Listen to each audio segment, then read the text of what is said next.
Onolhe Cheda indo kolomin saba. Onolye Biplop Soren. Indo kolomin saba. Cheda se nidhun nachar domeko rara ra ajom te inye jiwi and mada. Indo tahen sanain unku tala hatin hataun unkua rengek tetang harkit jala. Hatin hataun unkua rengek tetang harkit jala. Indo kolomin saba Cheda se Cheghao sananya unku menak ko jahai andhare handi ar paura bhatire sikneut khon adi sahare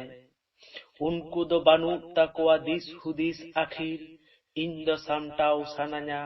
jahai menak ko hiri pasi indo samtau sananya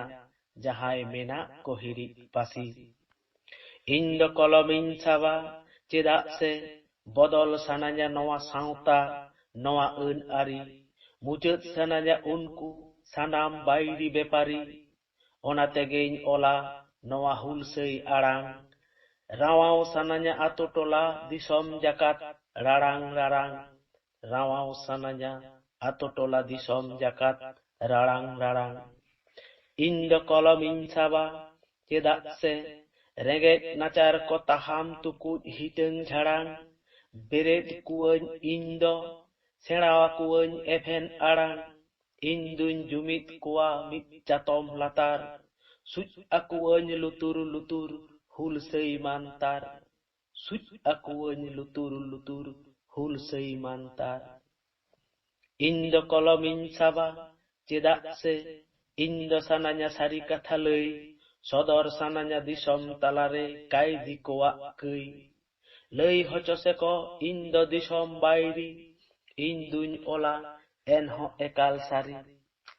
induñ ola enho ekal sari indo kolomin saba Cheda se